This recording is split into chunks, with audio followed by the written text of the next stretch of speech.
With us, folks, our guest is Dr. Umar Johnson. We've got folks from Florida, California, D.C., New York, and Columbus, Ohio want to speak to him. But before we go back to the phones, I'm letting him finish up on his discourse on Ebola. Dr. Umar? Yes, as I was saying about the Ebola virus, there's a very good book that I posted on Facebook today that I actually purchased a long time ago. I think it would be an excellent read because I'm from a very, very reliable scientist, and it's called Emerging Viruses. And the book is basically talking about how many of these new diseases that we are seeing around are nothing but manufactured biological weapons, and most of them are manufactured right there in Maryland at the United States Army Bioweapons Lab.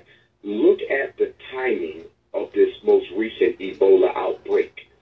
President Obama invited nearly every African head of state to D.C. First time this has happened in quite some time, for a 3-day conference to do what? Push homosexuality, make sure that Africa wasn't letting China buy up all the resources before the white man had an opportunity to get to them. And then 3, to promise them a whole bunch of financial incentives and support that they're not going to get. Now, is it a coincidence that the Ebola outbreak happened right on the eve of the 3-day conference when nearly every African head of state would be in D.C.? That was not a coincidence. That was engineered by design. Get the leaders out of the continent. With the leaders being in America, we can keep our eye on them, and at the same time, we have our World Health Organization and all of our disease specialists in Africa who will have the opportunity to infect record number of African people with Ebola. And for those who were so-called diagnosed with the disease, they could, quote-unquote, help cure them of the disease by only making sure that the disease is more successfully taking away their life. This was a Machiavellian strategy. Get the leaders out the continent and then infect the people with Ebola. This was on purpose. It was by design. And African leaders should be careful in the future to never all at once come to America. That in and of itself was a bad military strategy. You never leave the richest continent on earth without any legitimate leadership to overlook the people while you are away. America took full advantage of that by pushing it on our people. Zero population growth, Carl. I keep going back to that. The whole goal of this is zero population growth. And why is zero population growth so important? Once you can guarantee blacks are going to die, then we'll be born per year. You don't have to exterminate all of us outright. You can simply exterminate enough of us and let the rest of them die off. That's why they want zero population growth in Africa. They're working toward zero population growth in America. And let us not fool ourselves into thinking it can't be done. There were certain groups of Africans, Carl, who have been totally erased off the face of the earth. One of them is the Tasmanian people off the island of Australia, totally gone. The Herero people in southwest Africa, there may be a few Herero left, but most of them were exterminated by the Germans. So let's not kid ourselves into believing that this cannot be done. It can be done. And with the type of biological weapons technology that the U.S. government has now, they believe more than ever that they can rid this earth of black people. So we need to get very, very serious about what we're doing. Now is not the time for games. It's not the time for the NBA or the NFL. It's time for us to get serious, to come together and plot our way out of this mess. All right, 800-450-7876. Andre Michael's in Columbus. So Michael, you have a question for Dr. Umar. Thanks for taking my call. Thing is, it's money, money, money. That's their God. That's what controls all of us. And it's their resources that they sell, which isn't rightfully theirs. And we need to understand that. You mustn't let them take Africa. That's our homeland. But they know resources are running short across the country, so they want to go to the motherland. But money means nothing, black men and black women, without resources.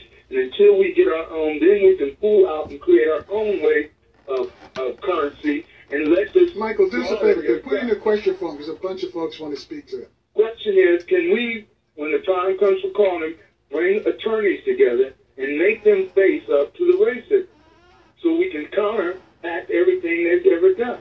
We must bring this thing to court. We must bring it to world court where we get our justice.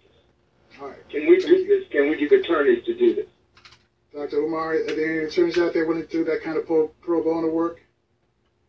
You may have some. I think we're going to have to train many of them to do that type of a work. It's a very dangerous task, though. When you talk about taking the American government and the British government to court for war crimes against African people, it's a dangerous, very dangerous game.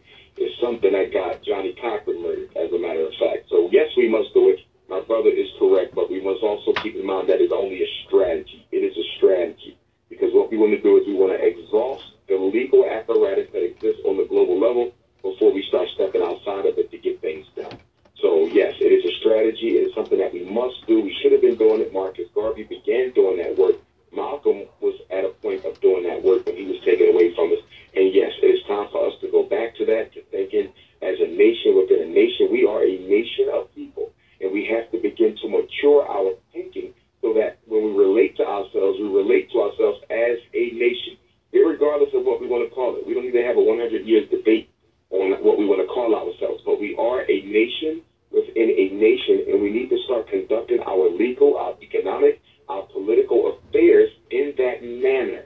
And if we did that, that would give us a lot more respectability on an international level, and we would be able to get a lot of things done without necessarily getting the approval of the United States government. 800-450-7876, line 4, Brother Dondi in New York. Brother Dondi, you have a question for Dr. Umar. Hello, Brother Carl and Brother Umar. I've been listening to the show. I just want to thank you and your guests for your dedication, your tireless dedication. I just had, it's not really necessarily a question, but to the statement what the brother is talking about, is we really need as a people to move ourselves away from this frame of thinking, this Eurocentric, Western Anglo mindset of we part of something when we can clearly see that we are not. But see, my whole thing is geopolitically, for us, we already in the foxhole being overran. So we got to get to the point. This is all about survival. I'm speaking from experience. I'm a cancer survivor. I'm still battling cancer right now. When it comes to medical and things and different things in our lives, we are under assault in many areas, different areas. But the most powerful area, like the brother Omar touched on, is when you have people in the mindset, the where they're sitting in their mind, social engineers, and we being socially engineered to just lay down and be slaughtered. And you can't do that. So I like to thank you, Paul. Thank you, staff. Thank Brother Omar for bringing these things to light. And the time is now. We're having a march here. It's supposed to be a march, Saturday. They don't even want to let them march, but I disagree with the march. But we shouldn't march. Boycott. Don't spend no money. You understand? And they should ask for the PVA president's head in New York City. All right, that's good, Brother Don, because we're coming up on a break, and I want to give Dr. Umar a chance to respond to what you said. Dr. Umar says they're going to have this big march again for the young man that got choked to death by the NYPD.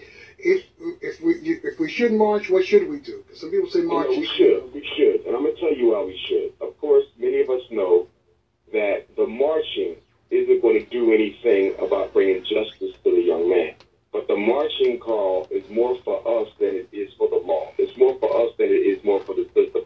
The march says to other black people that you should be with us. The march says we need to unify. The march says we cannot let black life be taken and not in some way, shape, or form express our opposition to that.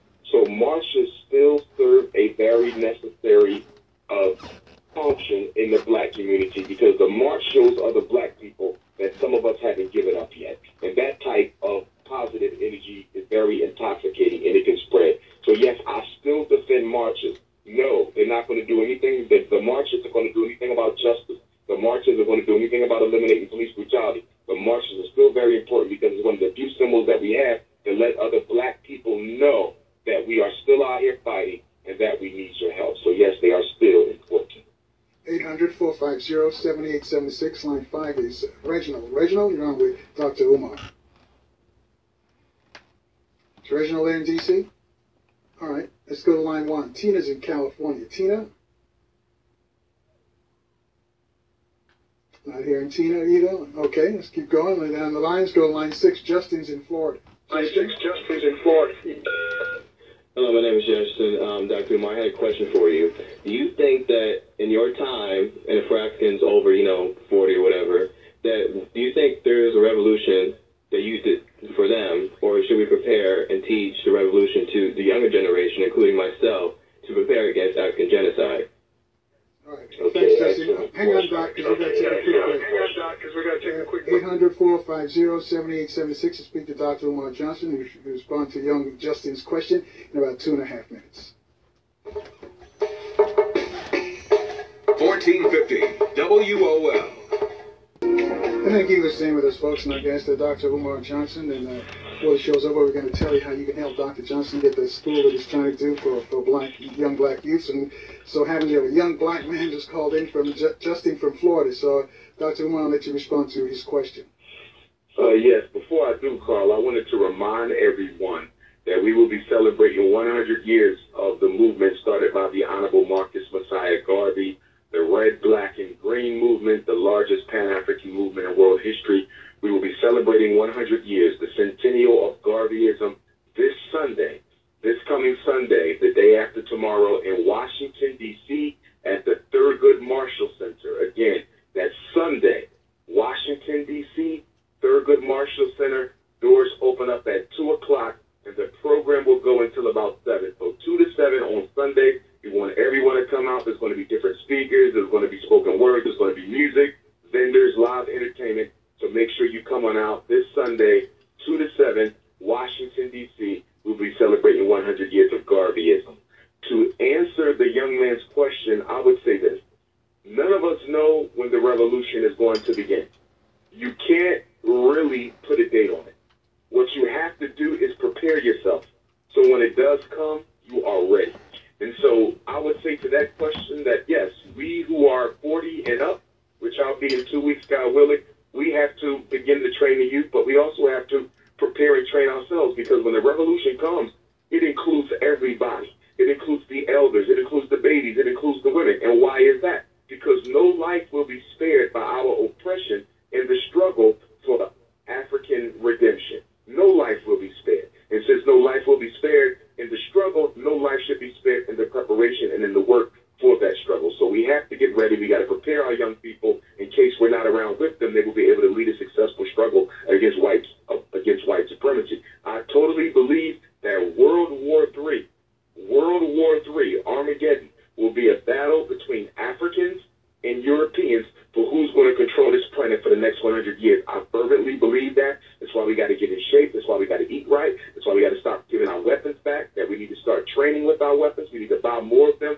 because it's coming. If you haven't been to the movies, you need to go and see Purge Anarchy.